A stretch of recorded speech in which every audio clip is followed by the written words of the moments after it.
What up, you guys? Welcome back to the YouTube channel. This is Rich. Daily upload until I open up my comic book retail shop. And today I wanted to go way into the past to show the beginning of what I'm trying to open, because it's an idea and a concept that's been with me for quite some time. And so basically I went through my feed to find originally my first outing with this concept. For the lack of a better term, I'm gonna call it coffee and comics. But ultimately, I was vending at the East LA Community College for 1 week, trying to see whether I couldn't peddle comic books, zines, buttons, stickers, t-shirts, and coffee. And here you can see in the image what the table looked like, and some of the things I want to emphasize. Here, black coffee only for $1.25. And also, as you can see through the image, I was using those twin brewers, those 2.5 gallon twin brewers, Curtis equipment that I have, which is professional grade, which I took from Dirt Dog when I left.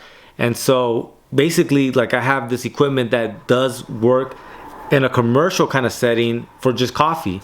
Obviously, moving forward though, it's not going to be black coffee. If I have a brick and mortar location, I definitely intend to do different variations of coffees, definitely have a frother and things like that. But for the most part, you know, it's not going to be like a Starbucks kind of a cafe. It'll be like more mellow, laid back kind of, you know, normal cafes with like cappuccinos and lattes and things like that. All those mixed iced drinks variations be a no-go. Definitely we're going to carry tea as well. I am not a big tea connoisseur, but I feel like tea is something also that's doable and very applicable to coffee, tea, right? Definitely there's a intersection, a clear intersection, and definitely I think creative people, some of us like to drink coffee while we create, but some of us also like to drink tea while we create. My best friend and wife, she's a tea drinker, and she definitely loves to drink tea and start her creative process. And so definitely something I think easily could be added to the menu. That takes me back, because that was originally the idea, right? It's not so much that we were trying to be coffee connoisseurs. Even myself, with the idea that I have in my mind, is not necessarily that I want to have the best coffee around, but rather most comic book readers, I think, you know, they do enjoy a cup of coffee from time to time, and I just want to have a decent cup of coffee so that even if they're not there to buy a comic, just to be there and partake in the community, just to be there in the establishment around art and things like that, just to be able to drink a cup of coffee and peruse all the dope art that we're going to carry.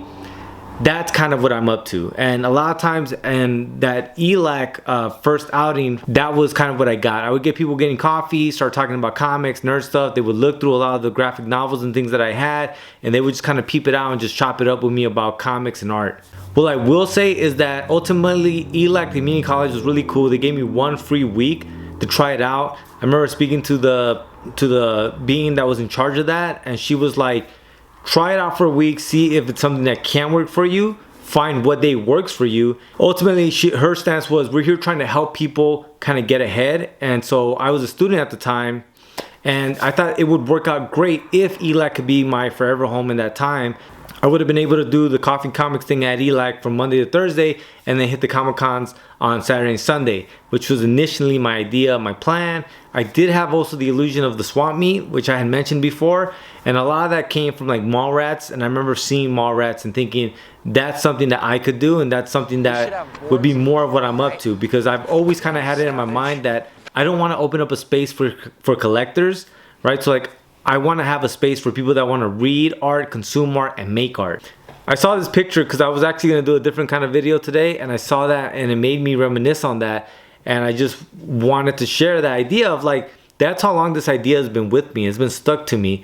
And I think that a lot of times people say that the ideas that keep coming back to you are usually the ones you want to look into. And that's why definitely I'm really amped about my prospects at opening this location, because the more and more I'm working on it, the more and more it becomes tangible to me. Barrel Publication, where Weird Calls Home, will be home to all the weird stuff that you guys decide to make. I'm looking forward to seeing all of it, looking forward to what I'm up to. As always, there will be a link in the show notes for you guys to go ahead and cop some of the stuff that we make. All that stuff is gonna help us just reach our goals sooner and faster. And so, like I said, this is an idea that's been with me for quite some time, so I'm really happy to be getting to it and doing the work that needs to get done so that we can open that spot up sooner than later. Alright, you guys, thank you so much for watching. Please like, share, and subscribe, and I'll see you guys tomorrow. Lates.